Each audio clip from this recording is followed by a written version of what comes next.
This episode is brought to you by Kia's first three-row, all-electric SUV, the Kia EV9, with available all-wheel drive and seating for up to 7 adults, with 0 to 60 speed that thrills you 1 minute and available lounge seats that unwind you the next. Visit kia.com/EV9 to learn more. Ask your Kia dealer for availability. No system, no matter how advanced, can compensate for all driver error and or driving conditions. Always drive safely. This is Optimal Living Daily, episode 3126, Stop Feeding Your Brain Mental Garbage, Part 1, by Michael Mehlberg of michaelmehlberg.com, and I'm Justin Malik. Happy Thursday. Welcome to one of the only podcasts in the world where articles are narrated to you for free with permission from the authors. It's an award-winning podcast thanks to you. And today I have a bit of a longer post. I'll read the first half, but then finish the rest for you tomorrow. So with that, let's get right to Part 1. And start optimizing your life. Stop Feeding Your Brain Mental Garbage, Part 1, by Michael Mehlberg of michaelmehlberg.com. Less than 10 minutes after waking, I threw up cigar chunks into my master bathroom toilet. Shouldn't have been a surprise. 12 hours earlier, the groom and I were celebrating his upcoming wedding with a night on the town in historic downtown Leesburg, Virginia. As you might have guessed, this night included alcohol and stogies. We drank and walked and talked and smoked and drank some more. We hopped from restaurant to restaurant, downing wine and beer and whiskey, all the while drawing down a box of cigars purchased at the local tobacconist. At one point, the groom had me laughing so hard that I bit down on the cigar butt, crumbling the outer paper, which I inhaled, coughed up, then involuntarily swallowed. I washed it down with a swig of wine. All of it came up the next morning. Gross, I know. But it perfectly illustrates the entire point of this article.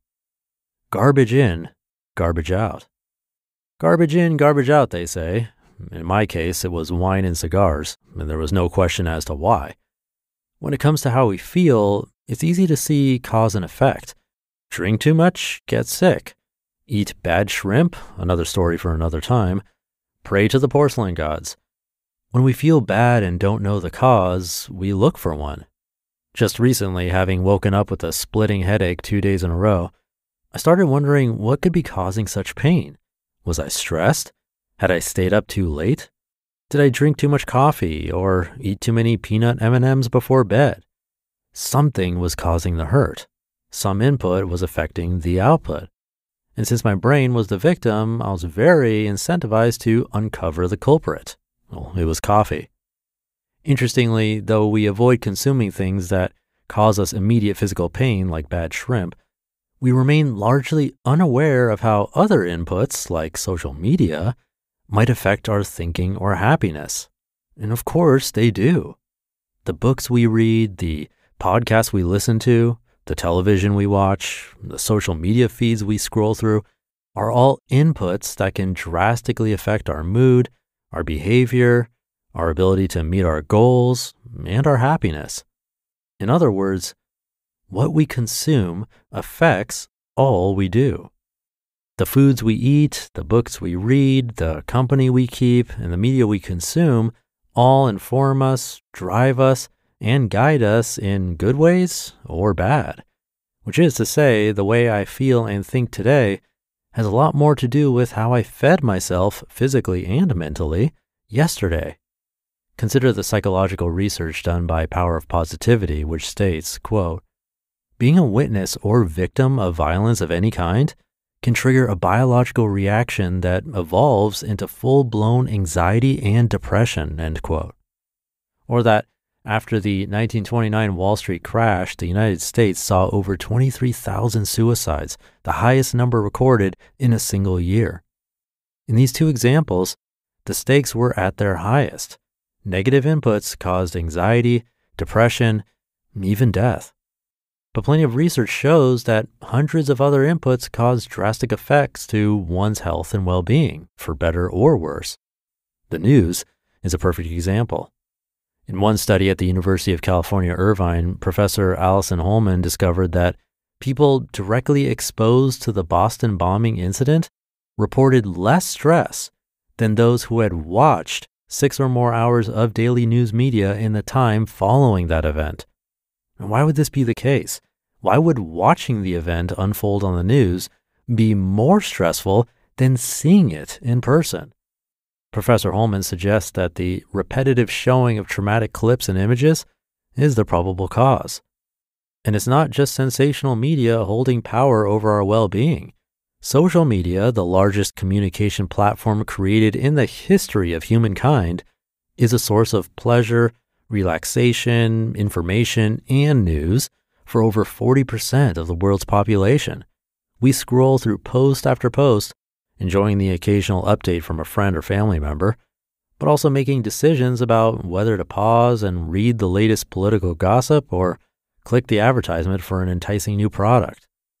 Consider how what you discuss with your friends would be different had you not seen pics of their most recent vacation. Consider how upset you got over the latest article a distant family member shared on gun control and immigration. Consider how your definition of a beautiful person is influenced by advertisements showing unrealistic images of quote-unquote ideal bodies, which are often photoshopped into unattainable beings. Quote, "When we consume to change ourselves, it's important to ask what we're changing and why. If there's nothing inherently wrong with what we're changing, why do it? If the reason is to become more like a fictional TV character whose appearance may have been digitally altered anyway, we might want to reevaluate our actions," end quote. This is from Psychology Today. News changes us. Social media changes us. Television and books and the friends we keep change us. The change could be good, or it could be bad. Either way, the way these inputs affect our output is something to consider. To be continued. You just listened to part 1 of the post titled, "Stop Feeding Your Brain Mental Garbage" by Michael Mehlberg of michaelmehlberg.com, and I'll be right back with my commentary.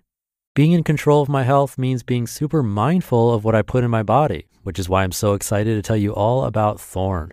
Thorne takes a personalized and scientific approach to health and wellness with their supplements. They manufacture all their supplements in the US using top-notch ingredients sourced globally. Plus, they team up with leading medical professionals to bring highly effective nutritional supplements to over 5 million customers, 47,000 healthcare pros, and 100 plus pro sports teams, including multiple US national teams. I got their product GI Relief, which has ingredients shown to help gastrointestinal discomfort, and it's helping me. And I particularly love that all the Thorne supplements I checked, which were independently tested, were approved or even ranked as the lab's top choice. Give your body what it really needs with Thorne. Go to thorne.fit/optimal and use code OPTIMAL for 10% off your first order. That's thorne.fit/optimal, code OPTIMAL for 10% off your first order. Thorne.fit/optimal, code OPTIMAL. These statements have not been evaluated by the Food and Drug Administration. This product is not limited to diagnose, treat, cure, or prevent any disease. Thinking of Michael, I'll finish the rest of this post for you tomorrow. Social media, which he brought up in this first half, is even more insidious because of how the algorithms work. Feels like since the advent of TikTok, this has become worse. Or maybe TikTok just made it more clear, and maybe you've noticed this too if you use social media, at least I hope you've noticed, and that is the more of a certain kind of content you interact with, the more it's going to appear. And what's crazy is that it might not even be interacting, but just pausing and looking just a little bit longer. So if you're not familiar with TikTok, it's basically just a bunch of short videos that you can scroll through. And if you pause on one and it catches your attention, maybe it's funny, maybe it's scary, maybe it's inspirational, whatever it is, they now know what kind of content gets your attention. And sure enough, they'll show more of it to you. And that works for bad things just as well as for good. It reinforces whatever it is you're fixated on, and you get more of it, reinforcing it even more. It's a snowball effect.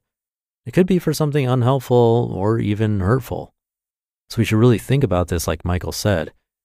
If But we're only halfway through the article for now. Hopefully it's been helpful for you so far. Again, I'll finish the rest for you tomorrow, but that should do it for today.